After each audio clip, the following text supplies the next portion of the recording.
Another game that we could I say quote unquote big game at home, and another loss for your Dallas Cowboys. We have John Machota and Saad Youssef live at AT&T Stadium. John, we'll start with you. Uh, Good Lord, what was the vibe post game? Because we can talk about the game in a minute, but I'm sure that was kind of a weird, tense locker room. Yeah, no, they were really excited because they fought back and almost won. No, it was, pretty similar to after the Saints game. There's a lot of similarities to that Saints game. From the way that they played in the first half to the way guys sounded in the locker room, particularly Micah Parsons. There's just a disconnect on defense right now. And you hear a lot of things that they talk about after the game that makes sense if we're in week 7 or 8. But to be week 3 and you're talking about, Dak said something on the podium about, I believe it was, correct me if I'm wrong, Saad, but being like they got to be more professional.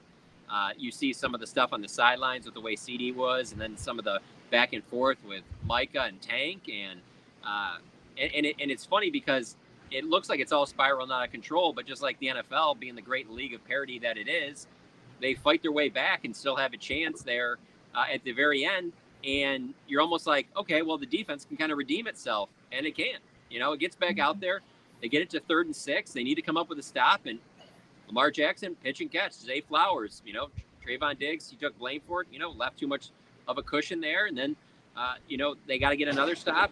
And then, Lamar Jackson goes and gets 7-8 yards up the middle. Like, it was just – it was very similar to the Saints game in the fact that I'm not saying that Lamar Jackson and Derek Carr are on the same level. They're clearly not. I understand he's a much better player. But the way that they allowed Lamar Jackson and Derrick Henry to look was very similar to the way they made Derek Carr and Alvin Kamara look. Like that they were, these must be the front runners to be MVP, and this is going to be your all-pro, quarterback and running back. And this team, when you see them again, they'll be in the Super Bowl. And I don't know that either of these teams are really on that level.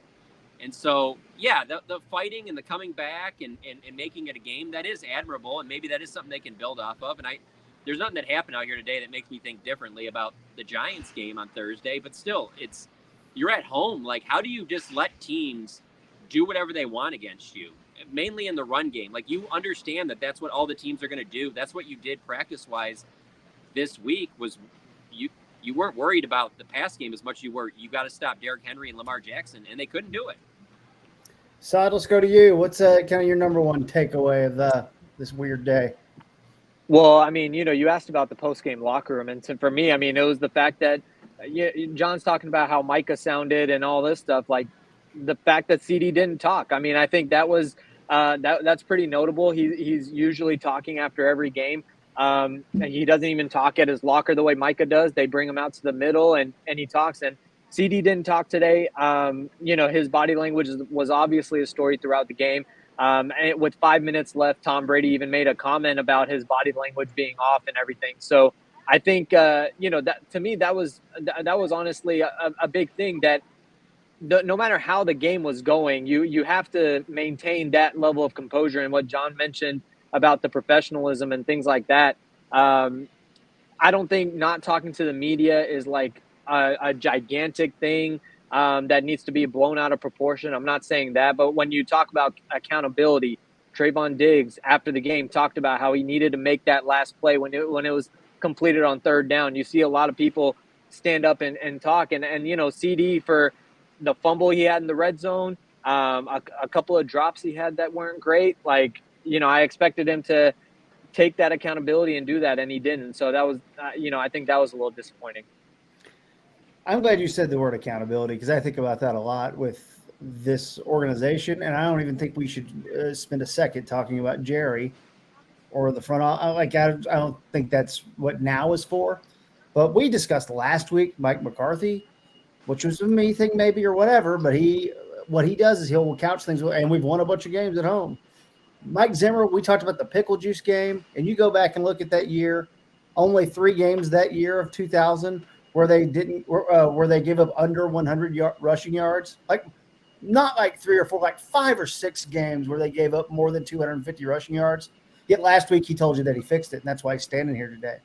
We talked about the Micah Parsons thing and all that stuff. I have never seen Dak have to answer questions or bring up out of on his own accord, bring up professionalism. That was wild today. And this team is way closer to 28-6 than 28-25. That was getting outclassed in your own stadium. And this is kind of a warning sign for what we tell me if y'all disagree. We'll start with you, John. But to me, that's the warning signs of what we talked about. If this thing goes bad early, it could unravel. This feels way closer to that than, oh, we'll get it together and be a contender in the end. Thursday will tell us a lot, because that's the game where you really look at it and you're like, all right, we know how they've fared against the Giants. We know how much success Dak has had against the Giants. We know that that's not a playoff team. And even if it is, it's a wild card. This is not a division contending type team. And so because of that, that will be the one that really tells you. I think the Ravens will straighten out what they've done their start, being 0-2, and that I do think the Ravens will end up still being one of the better teams in the AFC this year. I think the Saints will be okay. You guys hear me okay? Or yeah, you're good. Hold on 1 second. Sorry about that. A little brief interruption. I'm out in the stands, so there's some cleanup going on out here post game. So anyway, the Giants game though, that'll be the one that they lose that game, close, big, whatever. That's when I think you could potentially see a big spiral out of control. I think Mike McCarthy, I think he's the type of guy that can right the ship. Don't get me wrong. There's a big reason why on his resume he's been so good after losses.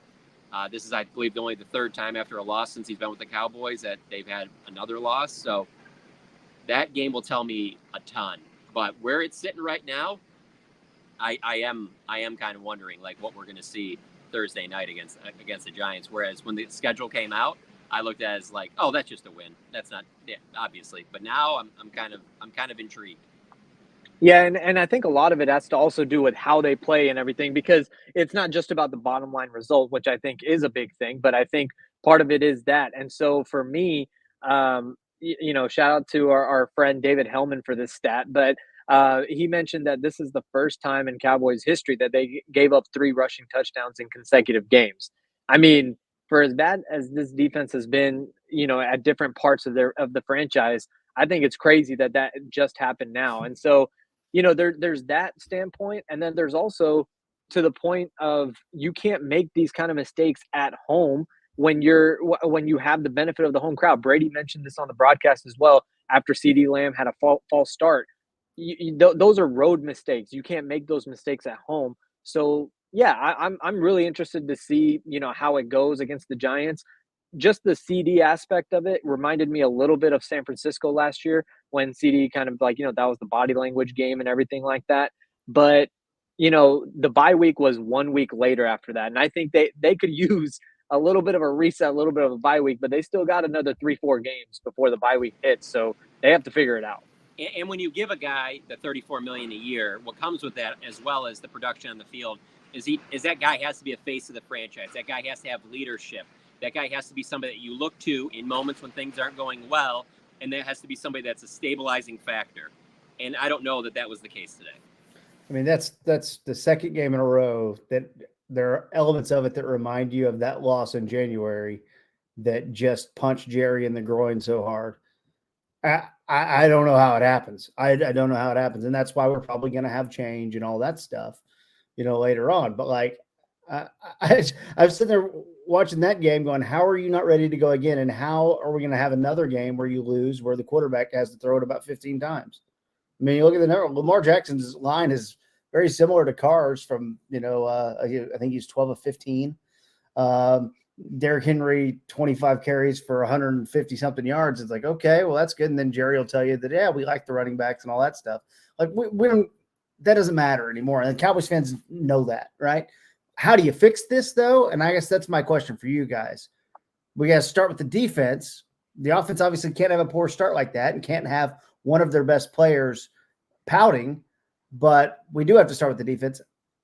How do you fix it? And is it just not having players or what are we, that's where I'm at a loss for words. Do you guys know? Sorry, well, John's I would relocating. So go ahead, Todd. Yeah, I would just start with I mean, like, when you ask about the fix, and that was a common question to everybody post game, Jerry, Demarcus Lawrence, and everyone kept saying the same thing, that you have the players. Well, if you have the players, then is it the coaching? I mean, I don't know, but like at the same time, this is not really the time where all these changes are instituted. That's what we've been talking about forever. Like this is a March and April issue. This is not supposed to be a September October issue. So now what the Cowboys are going to do at this point? I mean, they don't really have any choice but to figure it out, and but to have the players that they have play roles that might be above their capability, but they have to kind of band together and do it. Sorry, I had to relocate. Yeah, it's all right. It's a big stadium. My section was being cleaned. I mean, I'm sorry, but when you're sitting there and you see a billion sections, and literally the only one that's being cleaned is the one that you're sitting up in the 400 level. I don't know. Anyway, yeah. So yeah, no, the defense though. That's the thing. I asked Jerry after the game, like, why do you have confidence that this thing can get fixed? What gives you confidence that what we've seen these last couple of weeks isn't what the team is? And I've said this to you guys before, and I mean, it just went right to a typical Jerry answer of, I've seen the individual players do what we're asking them to do before, so that's why I believe it can happen again. And I don't love that, but also you're at a point where, like, what is he going to kind of say? He reiterated his faith in Mike Zimmer as well after the game, that he can get this whole thing fixed. And all of that sounds good, but it's like, until you see it, I don't know. I guess for me, and maybe I was wrong in thinking that this team is too talented not to be at least like 8-9 wins. You know what I'm saying? Like 10-win team type thing like that. And there's just some things we've seen these last 2 weeks where I'm like, yeah, well, if they don't take care of business against some of these like Giants and Commanders like that, this team isn't getting to 8 or 9 wins, and that's kind of surprising. And I'm talking with them being healthy, and out there today, I mean, that's a relatively healthy team. Who didn't you have today? You didn't have Deron Bland. Yeah, Ferguson was back out there. Ferguson looked great compared to what I thought he was going to look like coming off of that knee injury. Like, what are you missing? You have Brandon Cooks, Tolbert's out there, Turpin's out there. That's your all those are the ones on the offensive line. You have the best kicker in football. You have a really good punter. You have maybe the best returner in football. Your defensive line is what we thought it was going to be, going into training camp, coming out. Your linebacker play has not looked great these last couple of weeks, but it's definitely better than what it's been. So you're missing Deron Bland. Deron Bland is the whole reason this defense looks like it can't play against anybody good. I mean, it's not a joke, but it's Sam Williams would help probably, but that's relatively healthy. I don't know. I am going to go in on it. It's about the pick up a key penalty. Sorry. It's about the players, right? It's about the players in these situations. It always is. I hate using people as scapegoats. How do you big game? I mean, I'll take it to the offense for a minute because the defense, we know what they were. How do you come out in a big game and have 2 false start penalties on the first drive? Why are the fans doing the Baltimore 7 Nation Army chant? I mean, what are we doing here?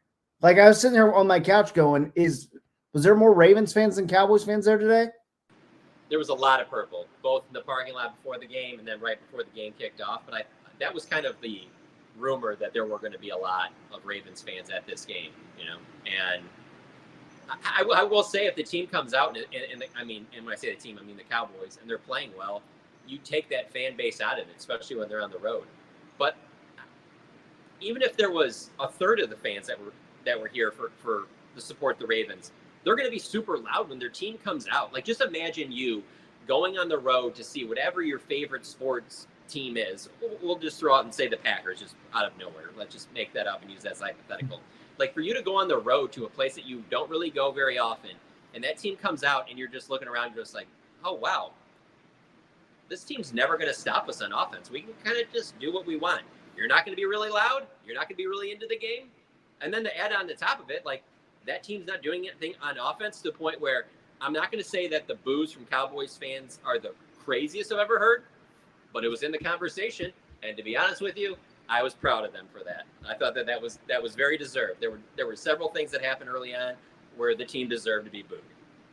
And it wasn't just once or twice. I mean, the boo birds were throughout the second half. There were multiple times where they kind of came out. But you're right, KT. I mean, those false starts, those are the things that really hurt you the most when you have that. I mean, just look at the holding that even Guyton had when CD could have, when they had the pass interference on him at the end of the first half.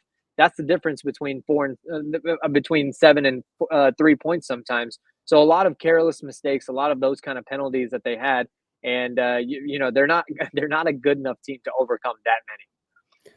Yeah, and I think on the big picture, like what happened towards the end of the game, you get the onside kick, you get some of those, the offense going. Weirdly, none of it happened with CeeDee Lamb. I mean, that will be the national story tomorrow from this game. I think that'll be on the debate shows because I thought Dak fought his ass off, and I like there's some dudes that like actually did show up to play. I think we have a few issues on the offensive line. I think we're getting some Tyler Guyton learning curve. I don't know about y'all. Are y'all a little concerned about Terrence Steele at this point? I kind of thought we were kind of on bounce back year. There's reason to be a little concerned there, right? KT, there's levels to this stuff, okay? Yeah, of course. As concerned as I am about the defensive tackle position and them not being able to stop basic run plays, no, it's not nearly on that level. But yeah, I mean, I don't know. Maybe I'm naive to this, but I believe that if you have that same 5 offensive line out there week after week, they're going to be solid. Like I do think that they do have players there where I'm not like, well, this is kind of a patchwork offensive line. I do think that they have guys that will be able to execute the longer they play together. The problem is though, how long will they play together? I mean, since Mike McCarthy's been head coach, it's been one injury after another. So they just very rarely have that offensive line, same 5 playing consistently throughout. And the other part of that is if Steele is that much of an issue, do you really feel confident you have another answer on this team? Like, do you really think that it's like close, like that they're about to like pull him out of the game and put in Austin Richards or Matt Waletzko? Like, I don't get that feeling. Yeah, no, I don't. Any closing remarks, Saad, you, and then John, and then we'll get on out of here for everyone. We'll be back on Tuesday. Well, I think it's just really like it's frustrating for Cowboys fans that these losses and the way that they've lost don't come out of nowhere. I mean, that was Alvin Kamara with 4 touchdowns. Everyone knew Lamar Jackson and Derrick Henry were the threat, and that's exactly how they won. I know there's been a lot of conversation in the offseason and now about how Belichick might be, the next coach, whatever. And the thing with Belichick always in New England was he'll take away your number one thing and he'll make you beat them with anything but what you do best. Like he's not undefeated. He doesn't lose. He doesn't win every game, but you're not going to win doing what you do best. And that's what's frustrating with the Cowboys is the Ravens and the Saints just said, this is what we do and we're going to do it and we're going to beat you. And then they did. So I think that's the most frustrating thing to take away from it. Yeah, I would say for me, part of just trying to say something that we haven't said already, I would say seeing the way that the Eagles and Saints played, and I don't think that the Eagles are some great team, and how that game was far, far more competitive than the Cowboys-Saints game a week ago. That was a little concerning there because the Eagles certainly aren't a team that have played great over the last, I mean, heck, you can even go back to the end of their season last year, that last month or so. So it's not like I look at the Saints like, oh, well, they ran into a really good team. So when you start factoring in a lot of this other stuff, it's alarming. I think that's the only way I can really put it. It's alarming that I did think this was going to be a 9 or 10 win team. And then I saw the opener and I'm like, maybe I'm wrong, man. Maybe this is McCarthy's got this 12 win thing down and he's just going to find a way and they're going to go 12-5 again. And now I'm back down to maybe 8 or 9 wins and it could be even worse than that because you lose to the Giants Thursday night. I think that's when you get some finger pointing even more in the locker room and things like that after. I think that would be the point where things would heat up in terms of questions for McCarthy about his job and the future with the team. And you don't really want to get down to there where then like players are being asked about their head coach's job status and things like that. Of course, there's a flip side where that can be like a rallying cry for a team, but I think you'd rather prefer that you take care of business against the Giants, you get back to 2-2, and you can kind of avoid any of that, other type of conversation, because this isn't Wade Phillips, 2010, where you're like, well, their next head coach is on the roster. That's not the thing here either. So I think if you all of a sudden, start getting into those conversations, it's just going to get worse. I don't think it would get better. Well, we see you guys go write your stories. Everyone go check them out on The Athletic and on social media. John and Sod live at AT&T Stadium. We'll catch up on Tuesday. We'll preview the Giants. We'll clean up. We'll do a health check. We'll also discuss that Jamie Foxx video. We'll have a fun one on Tuesday. Deal? That sound good to everyone? For Saad Youssef, for John Machota, for Kent back at home, I'm Kevin Turner. Thank you guys for what you do. We'll be looking forward to reading your stuff, and we'll see you on Tuesday on the next episode of the One Star Cowboys podcast.